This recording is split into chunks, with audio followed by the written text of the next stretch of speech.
Hey guys, Rick with Rick's Toy Room, and if you've been following along all day, I've been posting photos from the Fanboy expo in Orlando.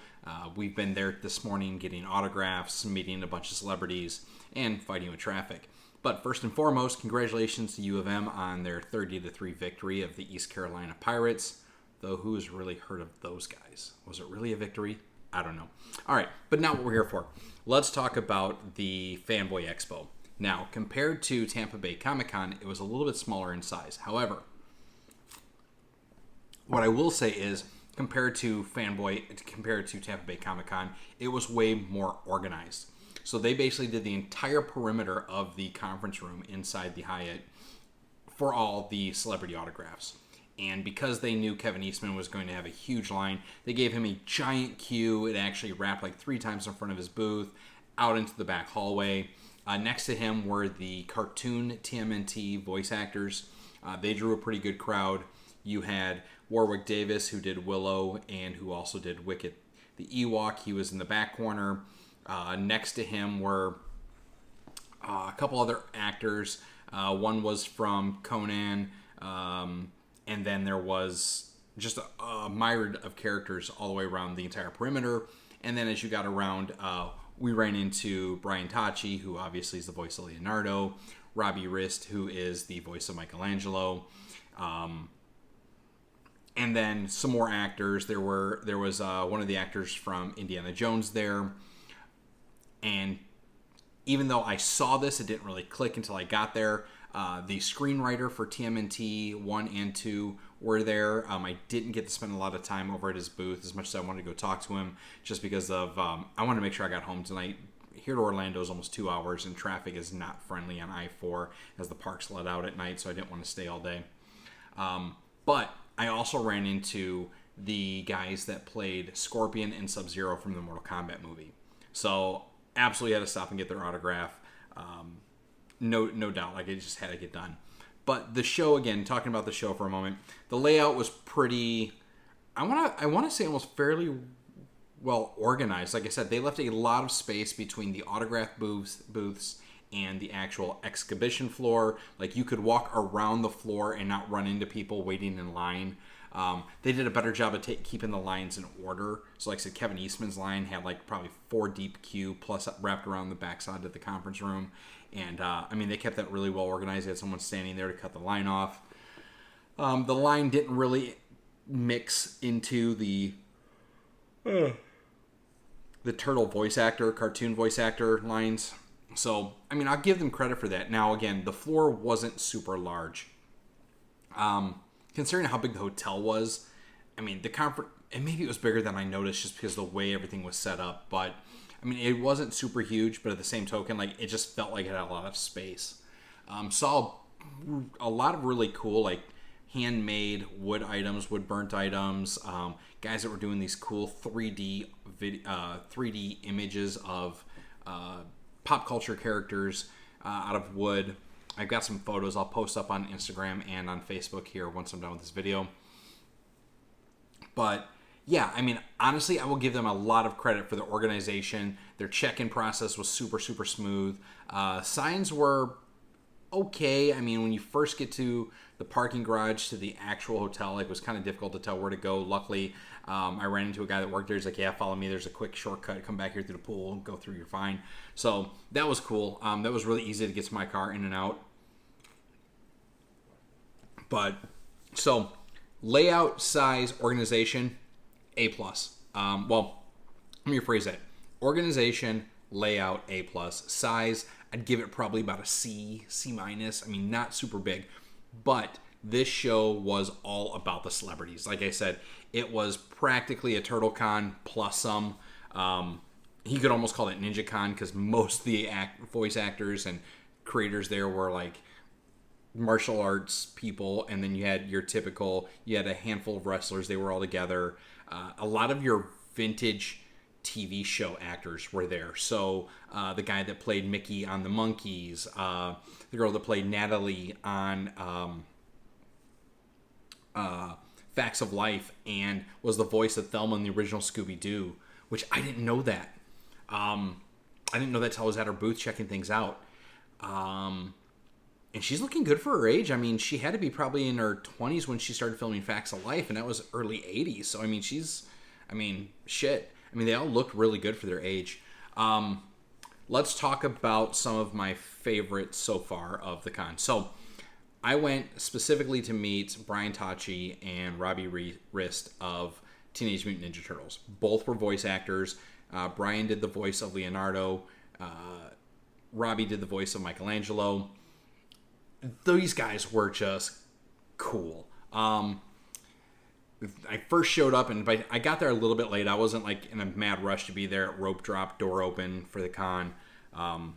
But by the time I got there, they actually started their panel super early. So I walked in, went to get in line. They're like, hey, the guys will be back in a little bit. They're going to go do the Turtles panel. I'm like, oh, damn, okay. So I walked around the con, and as I was walking around, I ran into the two actors that played Scorpion and Sub-Zero in the first Mortal Kombat movie. And it was really, really cool. The guy that played Scorpion, Chris... I got his photo, but anyhow. Chris was... I mean, this guy was still jacked. I mean, this dude looks like he's probably early 60s, maybe late 50s. Dude's jacked, like just straight fucking, like you could tell he still practices martial arts every single day. And I was talking to him. I was like, hey, so what was like one of the coolest things about the movie? What was like one of the worst things about working on the movie? And he had a lot of good things to say about the rest of the cast. The worst thing he said he had was it took 3 people to put the contact lenses in to give him those white Scorpion eyes. And he said that they were super huge and they actually hurt to wear. But he said that was the worst part about the movie. But he has been Scorpion from MK1. I think he did MK2. He was Scorpion in the web series, which, by the way, if you haven't seen it, was phenomenal. He was the voice of Scorpion on the animated series. Like, this guy is basically, he is Scorpion. Next to, I think it was Pena, who did Scorpion in the video game. This guy has been Scorpion for the live actions of the movies. And super, super cool. He loves the lore. He loves the show. I asked him about how he felt with the newest Mortal Kombat movie. And he basically said, I love the first 10 minutes and the last 5 minutes. Which, of course, is where the 2 major best Scorpion scenes of the whole movie were. And what was interesting is they actually made this movie about Scorpion. So if you think about MK1 back in the day, that one was more about Liu Kang and how he was the champion, because that's kind of what the video game lore was. MK2, again, about beating Shao Kahn. And then you had this one, which is more about the lore of Scorpion, which Sub-Zero, between Scorpion and Sub-Zero, like there's always been this, like, who is the most famous Mortal Kombat character, right? Sub-Zero had all the similar Ryu, Street Fighter mechanics, moves, and Scorpion was a lot of, like, guile.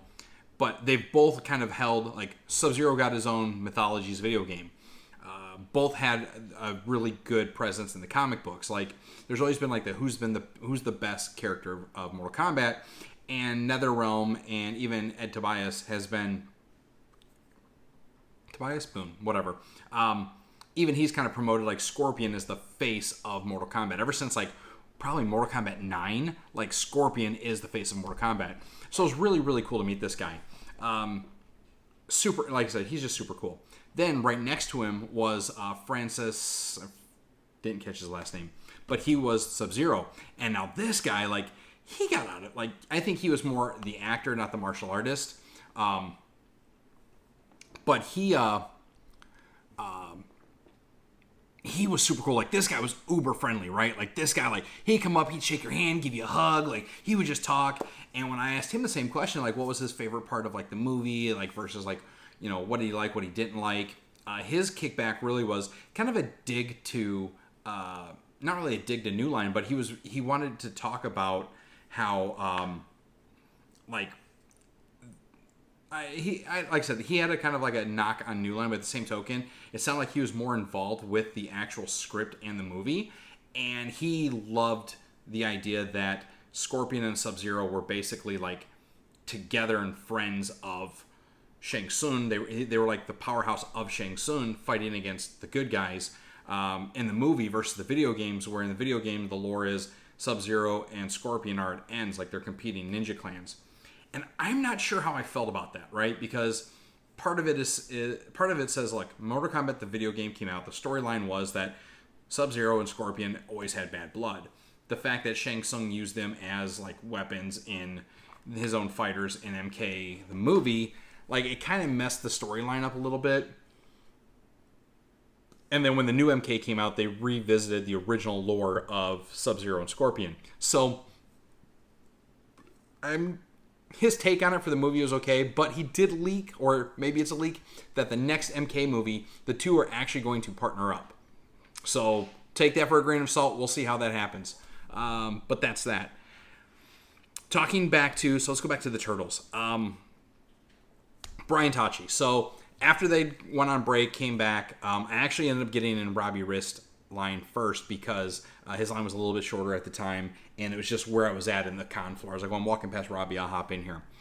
And so I get in line to get Robbie's autograph, and one of the things I saw on his table was a 8.5/11 of Kid Video. Now, if you don't know what Kid Video is, you didn't grow up in the 80s, you didn't watch Saturday morning cartoons, and you need to go look this up. But Kid Video was kind of like the G-rated version of the good guy version of like Beavis and Butthead. It was like pre-MTV. They did a 30-minute cartoon. It was like Alvin and the Chipmunks, but with real music videos. They did a 30-minute, 25-minute, cartoon, and there was always 5 minutes left in the cartoon for a real music video to help promote some of the music of the time. And go back and see this. Like I said, it was kind of like a more older version of Alvin and the Chipmunks. I've always loved Kid Video. I remember watching Kid Video when we were in Scotland. My aunt would record Saturday morning cartoons, mail us VHS tapes, and we would just rewatch these tapes. And I bet you I've seen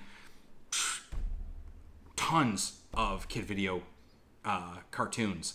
So I was really shocked. I was like, dude, I didn't realize you were in Kid Video. And he's like, the one character is me. And I'm like, okay, but I was like 8 when the cartoon was out, bro. Like, but he was really cool about it. And he was like, yeah, he's like, there's actually a lot more fans of Kid Video out there than anyone really realizes. He was talking about how it's getting its cult status up. He's working on a new project on Crackle that is also with the producer of the guy that did Kid Video. He's like, we just got back together after 30 years. And I'm like, well, it seems to be the Hollywood schedule. We both laughed. But Robbie was really, really cool. I mean, without having to really like prompt him for anything turtle-wise, just talking to him, like, what was the favorite, like, what are some of the most odd things he's ever signed? What has been like some of his like most interesting like interactions with his fans? And he was like, yeah, I just love my fans that know more of the like really niche, smaller items that no one else knows. He's like, I love when someone comes out of the ether like you, that just like, Kid Video, you understood what this is. Like, my work didn't go to waste. Really cool. He did all of his autographs in some different quotes. He did my group photo of the Turtles. He quoted Mikey. Pizza Dude's got 30 seconds, which anybody that has seen the 90s Turtle movie knows that's like one of 3 quotes in the movie. It just is.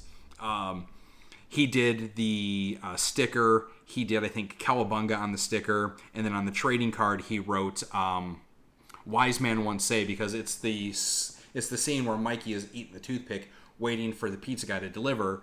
And again, if you know the movie, you know this quote, Wise Man Once Say, forgiveness is divine, but never pay full price for late pizza.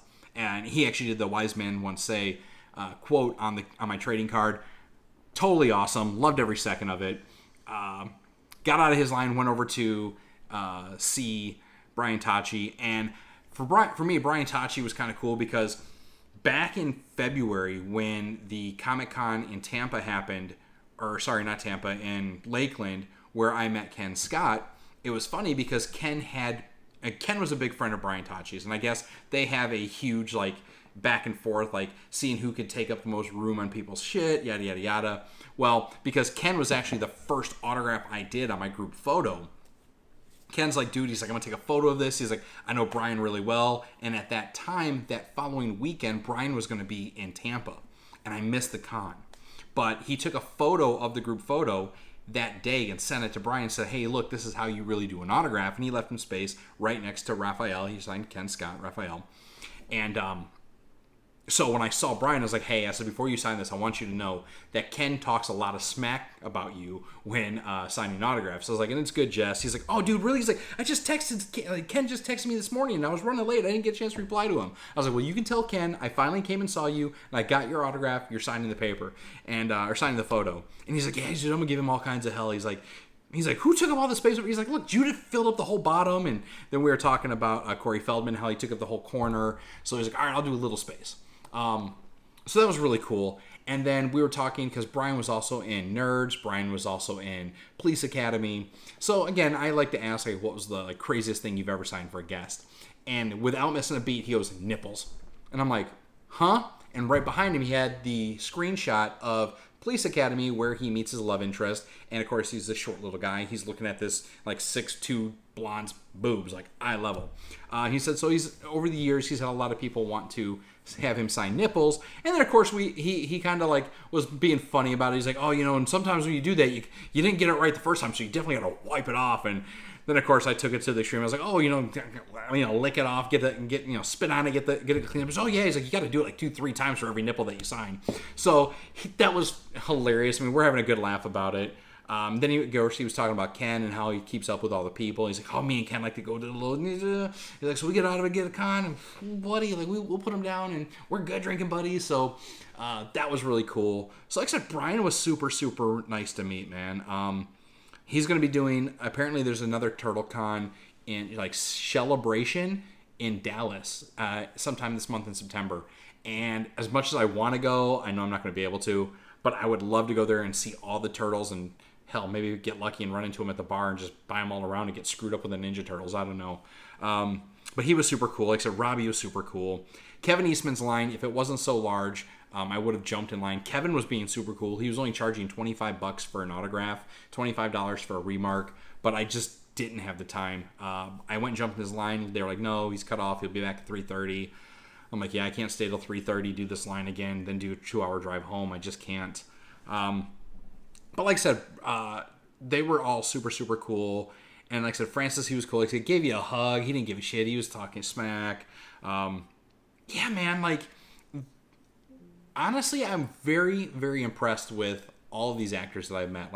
Most of the time you'll run into these guys and you'll may or may not have some bad blood. I told you about stories about last year's Tampa Bay Comic-Con where one of the True Blood characters kind of was a little fucked up. And then how, like I said, I met Mark Hamill and he was a little don't want to deal with you. But every other actor, I've met so far, though, other than that, it's been really, really solid. I was talking to a guy that did airbrushes of some work. And he was talking about Norman Reedus and Sean Flannery. He says that Sean always comes and autographs his work for him. He's missed Norman every con he's gone to, but shooting the breeze about that. All in all, man, like I said, this con was actually really, really solid. I was really impressed with the lineup for the guests. I met some cool people in line. So I was talking to one guy, and Robbie's line, he was getting autographs from Robbie for his work on the Brady Bunch. He didn't know what Kid Video was, and he didn't know what Balto was. And I'm like, how do you not know what Balto was, bro? What? And Robbie's assistant was trying to be really cool about the guy just being really dweeby. There's something else I was about to say. Oh, met this guy that was dressed up as Casey Jones in Brian's line. Dude was super cool. He was doing a repo of the original Turtles poster. He had a bunch of signatures, and he was telling me that he does a lot of the Joe cons because he loves the G.I. Joe cartoon. And he was telling me about all the voice actors he's always met throughout the years and the ones that he'll never get autographs from again. He is telling me that some of the Joe actors, they'd love to write down all their different roles of they're G.I. Joe and a Decepticon and yada yada. It was just really cool. Honestly, I can say that this con was, for the most part, one of the most normal conventions I've gone to. And I mean, Dusty will, I'm sure, chime in about some of the people that we met at the TBBC or Tampa Bay Comic Con, TBCC. And you guys saw that video too. So that's my review of the Fanboy Expo. If you get a chance, today is Saturday. The show's still going on. If you're on the edge about going to it tomorrow, go tomorrow. Go meet the actors of Mortal Kombat. Go sit down and listen to the stories from the screenwriter of Turtles. go talk to Brian, go talk to Robbie. Warwick Davis is there. I've met him at a few previous cons. Warwick is an amazing guy. If you get a chance to go see him and talk to him as well. His line was really, really long, but he's one of those actors that he'll give you the time of day. He's super cool. So, all right, guys, with that, I'm going to cut the video. As always, like, share, follow. Let me know what you think. If you were at the con today, give me your impression. Tell me who you met. I'd love to see your guys' experience. And as always, we'll see you next time.